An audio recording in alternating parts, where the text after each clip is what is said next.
Hello mga J-viewers, welcome back to my channel. Ang ituturo ko ngayon ay ang pagsukat ng transistor, kung ito ba ay good or bad transistor. At ganoon na rin ang paghanap ng base, collector, and emitter. Gaya ng itinuro ko sa ating basic na ang PNP type transistor, ang schematic diagram niya ay the arrow that is pointing inside is PNP. And ang NPN naman ay the arrow that is pointing outside is NPN. Ganoon na rin ang marking letter ng PNP ay A at B. At ang marking letter naman ng NPN ay CD. So meron ako ditong example na transistor A940 at C2073. Hanapin natin ang kanyang base. So itong ang A940, marking letter niya A. So ito ay PNP dahil A. At pag ganitong klase ng transistor na meron siyang metal, automatic kakabit niya sa gitnang pin ay collector na yon. Sukatin natin ang gitnang pin papuntang metal o shorted siya. Ibig sabihin collector siya itong gitna. So pag ganun, alam na natin ang collector, gitna. Hahanapin naman natin ang base, pwedeng sa kaliwa o sa kanan, either side. At dahil siya nga ay PNP, ang kanyang base ay kulay pula. Okay, hanapin natin ang base. PNP siya, pula ang base. Umpisa natin dito sa left side. Okay, dapat may continuity siya. Ayaw, may continuity. So i-fix natin ang red test rod dito sa left side. Ilipat natin ang black sa kabilang side naman. So pumalo uli. Ibig sabihin base itong pula, itong left side. O base, collector ang gitna. Siyempre emitter na yung kabilang side. Halos ang kanyang continuity resistance, ang resistance niya ay 7 to 8 ohms. Hindi nagkakalayo ang kanyang reading. Kaya malalaman din man natin ang collector nga dahil basta base ang tabi, automatic ang gitna ay collector. At ang isa pang palatandaan niya ay itong metal. Konektado siya sa metal yung collector. So sa lahat ng transistor basta base ang tabi, collector na ang gitna. Ano, base, collector, base, emitter. Forward bias yan. Ngayon naman, mag-reverse checking tayo. Testing. Lipat natin ang black test rod sa base. O, ito. Baliktarin natin. O, ito. Ang black test rod, nilipat natin sa base. O, base collector, dapat no continuity. Then, base emitter, dapat no continuity rin.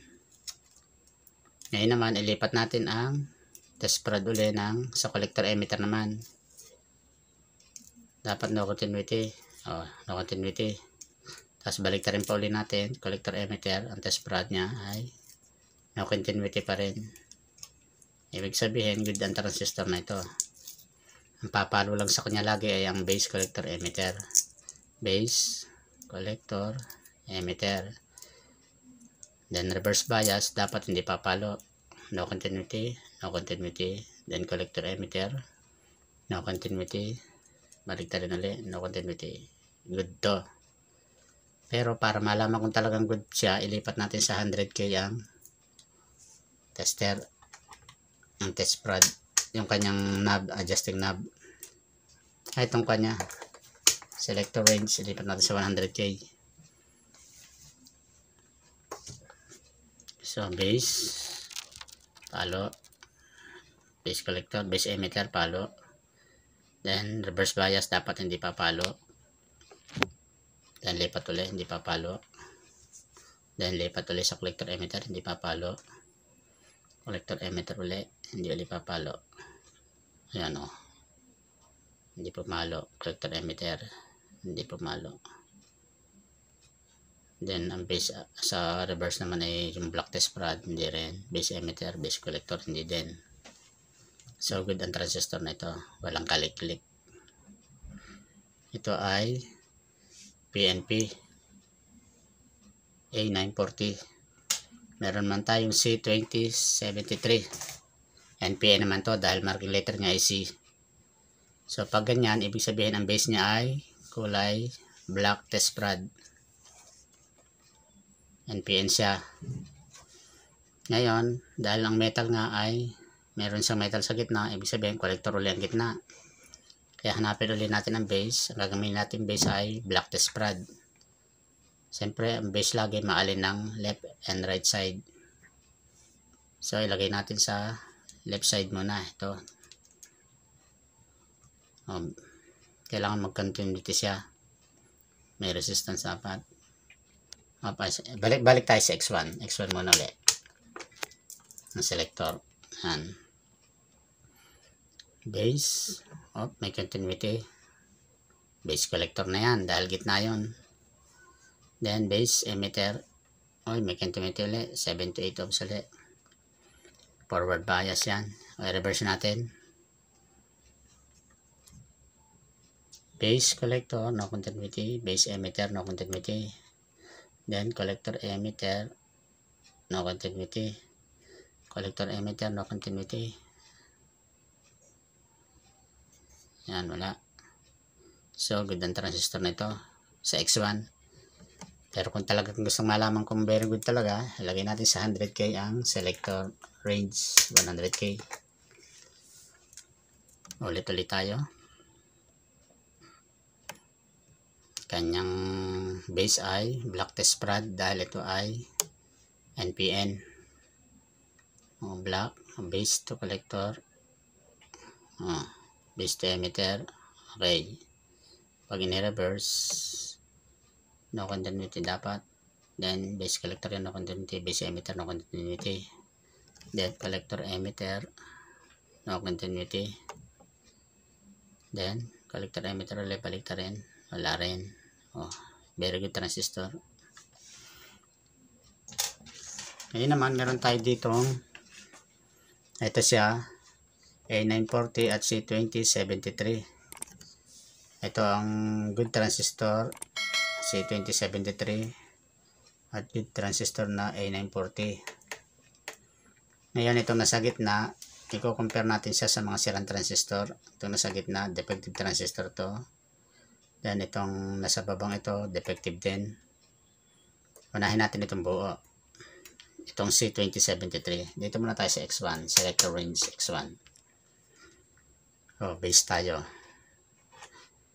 Dahil C2073 siya, NPN to. Base ay black test prod, base collector, papalo, then base emitter, papalo.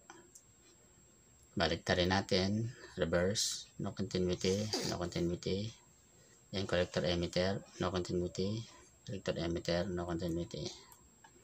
Ano namang A940? Dahil A, PNP siya. Ang base niya ay red test prod. Base ay tabi, collector ay gitna. Base collector 7 to 8 ohms. Base to emitter 7 to 8 ohms. Then reverse natin siya, dapat no continuity siya. So, no continuity. Then base emitter, no continuity rin. Collector emitter, no continuity.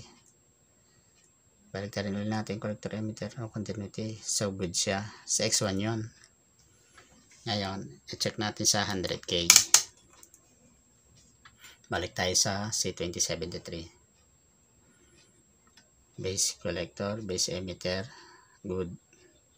Then reverse bias, reverse testing, dapat no continuity pa rin. No continuity, base collector, base emitter. Then collector emitter, no continuity. Collector emitter, no continuity. Good transistor, walang kaliklik. A940 naman tayo. Selector range 100K. Base ay red test prod dahil ito ay PNP. A940, marking letter A. Base tabi.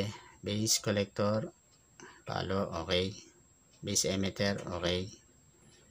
Reverse bias, no continuity, hindi siya papalo. Base collector, then base emitter, no continuity rin. Then collector emitter, no continuity.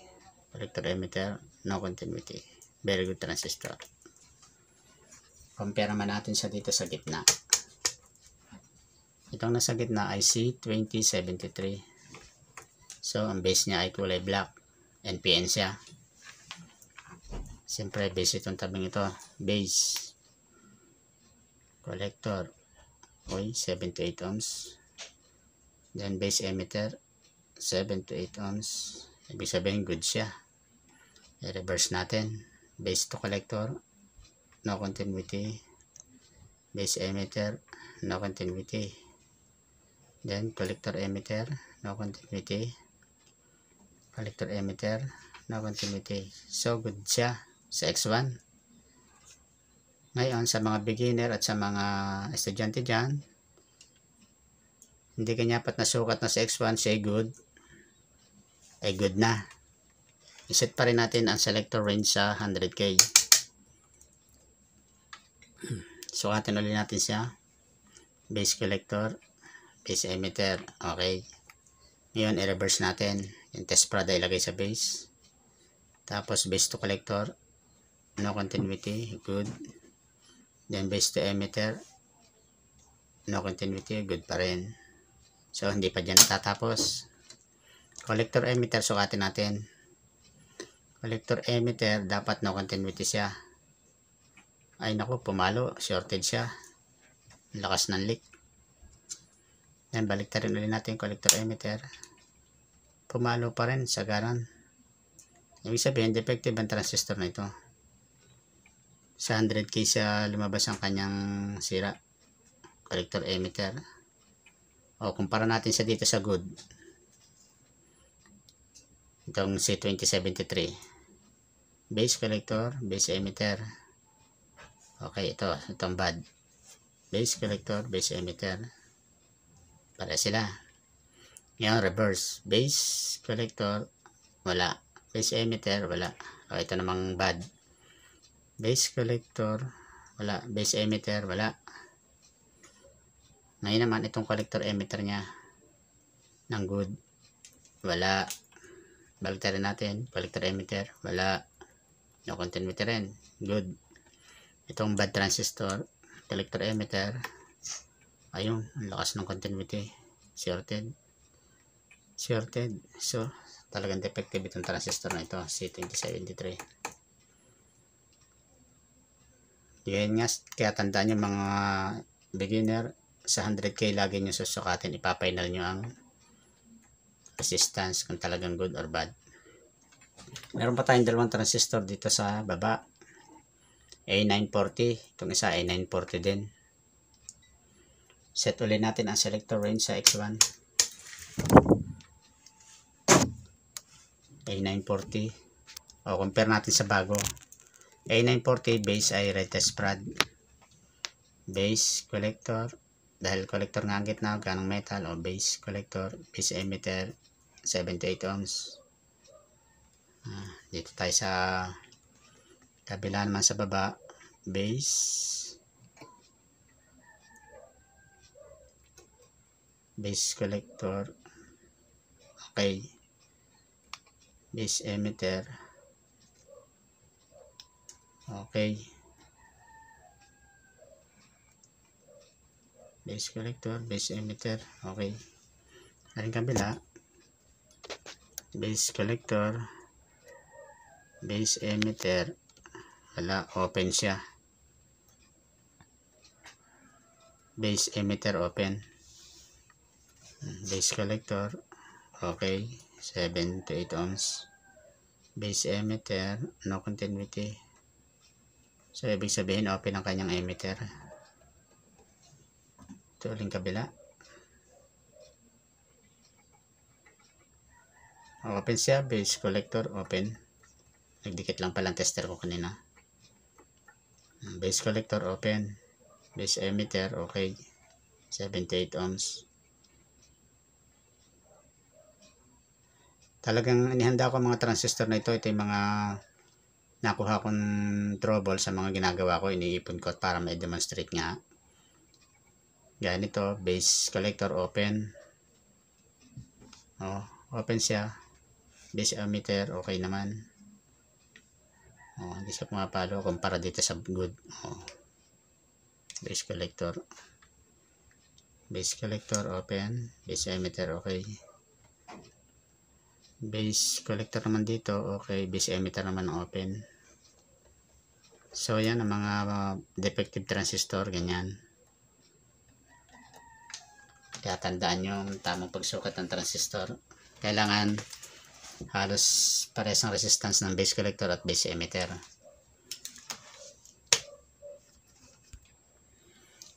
At meron naman ako ditong mga transistor ng amplifier. Tulad nito, A1941 at C5198. Meron din ako dito C5200 at A1943. Dito muna tayo sa A1941. A1941, dahil ang kanyang marking letter ay A, so ito ay PNP A. At siyempre meron siyang metal. Yon, konektado lagi siya sa collector. Ang gitnang pin, automatic collector na yon. Set ulit natin sa X1, selector range X1, zero adjustment. Yan. Shorted siya ng collector at saka yung metal, ibig sabihin siya ang collector. Basta ganitong transistor na mayroong metal, ang gitna collector, at ganitong kalalaking transistor, automatic collector lagi ang gitna. So nga hanapin na lang natin ay ang base. Dahil A siya, PNP siya, automatic ang base niya ay red test prod. Ilagay natin ang red test prod sa left side pag nakaharap natin. So base, ilagay natin, hindi pa natin alam ang base, collector ang gitna. Ilagay natin ang test prod sa left. Okay, pumalo 7 to 8 ohms. Base collector na yon.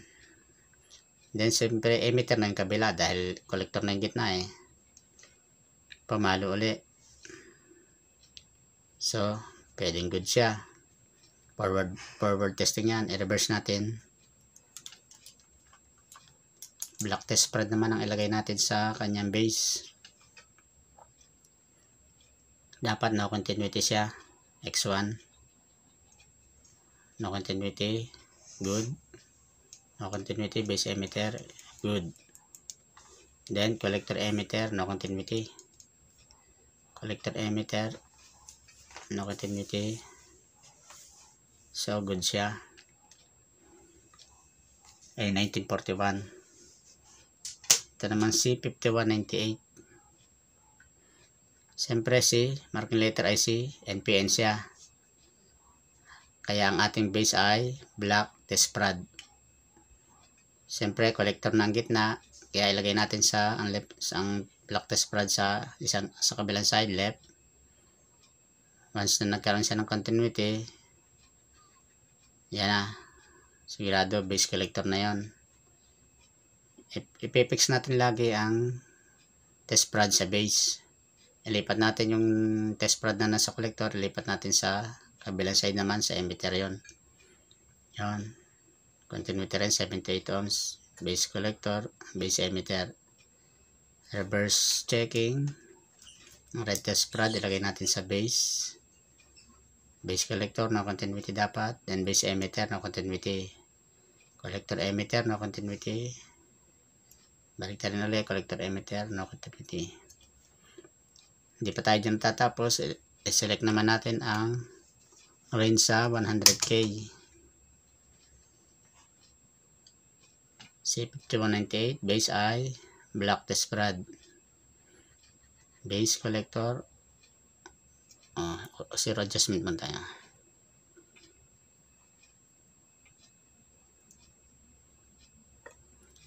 Base collector, okay. Base emitter, okay.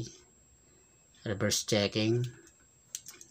Lipat natin ang red test prod sa base. Dapat no continuity, base collector, then base emitter. Pag ganito na sa 100K, ang inyong kamay, ingatan yung lumapat sa test prod at sa paa sa pin ng pyesa. Dahil baka masukat ang resistance ng ating kamay. Okay, base collector, no continuity. Base emitter, no continuity. Collector emitter, no continuity. Collector emitter, no continuity. Good, walang kalik-klik. C5198. Ito namang A1941. So, ang base niya ay red test prod dahil siya ay PNP. Base collector, yan siya, may resistance. Base emitter, okay din, may resistance din. Then reverse checking, lipat ang black test prod sa base. Base collector dapat no continuity. Base emitter no continuity. Collector emitter no continuity. Collector emitter no continuity. Good transistor. Compare naman natin siya sa mga bad transistor. Tulad nito A1941 na ito. Select ulit tayo sa X1 range. Selector range natin, set natin sa X1. Zero adjustment ulit, adjust natin. Yan. Short natin ang test prod bago i-short sa ilalagay sa 0 sa set. Yan. So ito ay A1941. Ang base niya ay red test prod. Ang base ay tabi. Base collector 7 ohms. Base emitter open siya. Base emitter open. Base collector 6 ohms, 7 ohms. Base emitter open. Baliktarin natin ang tester. Reverse bias. Base collector ay may continuity. Shorted na to. Base emitter wala rin, open. Shorted, open pala siya. Base collector shorted and base emitter open. Set natin sa range ng 100k. Zero adjustment ulit tayo. Short natin ng test prod. Zero adjustment.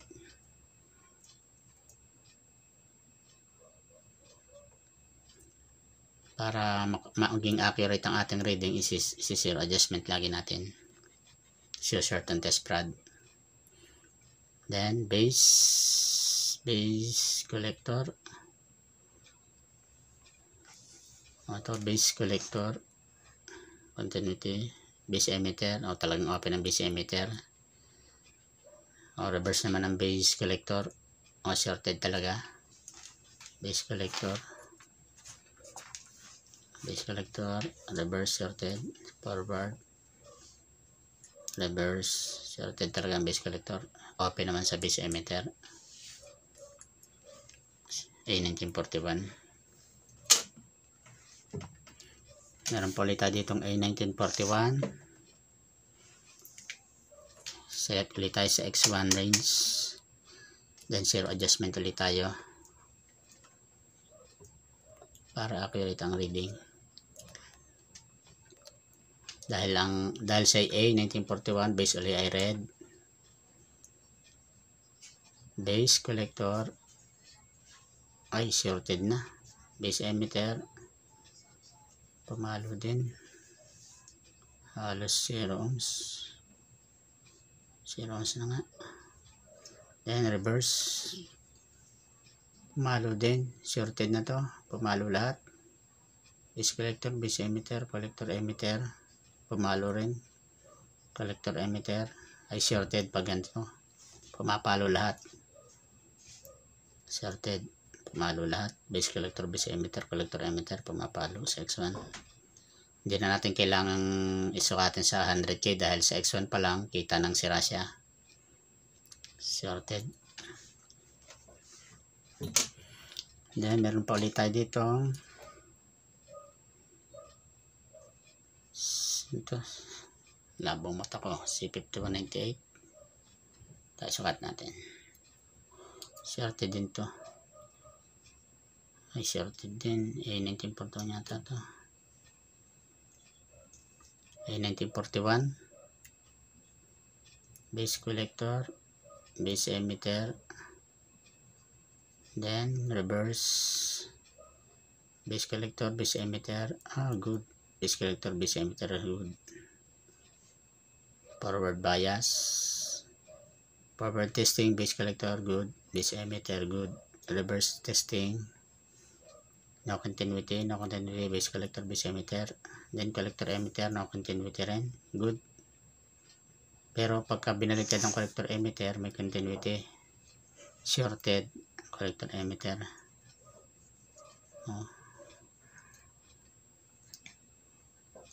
Kung titingnan nyo sa X1, okay ang base collector, base emitter. Pag ni-reverse, no continuity ang base collector, base emitter, kala nyo good na siya.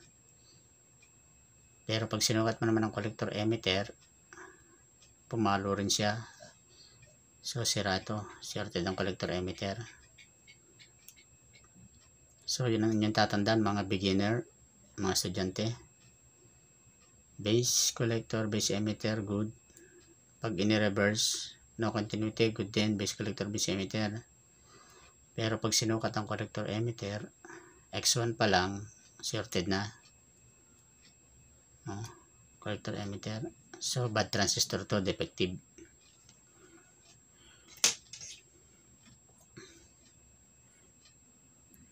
Ano pa ito? C5198 yata to. Base collector, good, 7 to 8 ohms. Base emitter, good. NPN to, C5198. Base emitter, good. Base collector, good. Then reverse testing, base collector, no continuity, good. Base emitter, no continuity, good. Then collector emitter, no continuity, good. Collector emitter, no continuity, good. Sa X1 yon. Ngayon set natin siya sa 100K, hindi ba tayo tapos? 100K set selector. So sort ulit natin ang test prod. Tama natin ang ohms adjustment sa 0. Ulit tayo. Base collector, forward, base collector, good. Base emitter, good. Then reverse, base collector, good. Base emitter, good. May konti lang siya, baka sa kamay ko yun. Base collector, base emitter, good. Pero collector emitter, may continuity, leak na siya. Collector emitter, baliktarin natin. Collector emitter, ay may leak na talaga ang collector emitter. So bad transistor to, effective na to. Collector emitter. So mga J-viewers, mga beginner, pag nasukat nyo ang transistor sa X1, lagi nyo tatandaan na i-double check sa 100K. Good siya sa X1, pero pagdating naman sa 100K, shorted na ang kanyang pin. Ganito, good sa X1 ang base collector emitter. Collector emitter, good sa X1.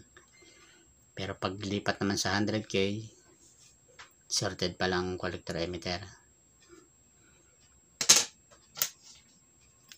At narito naman ang ating transistor na C5200 at A1943.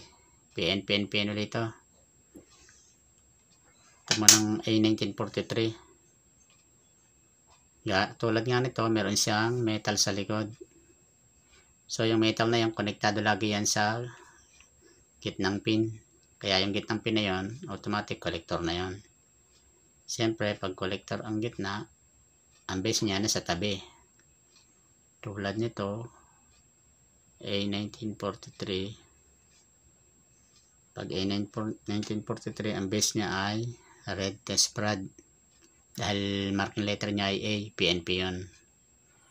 So, ilagay natin ang red test prod sa left side. And then, collector ang gitna, no? Pag nagkaroon siya ng continuity, X1 range muna tayo.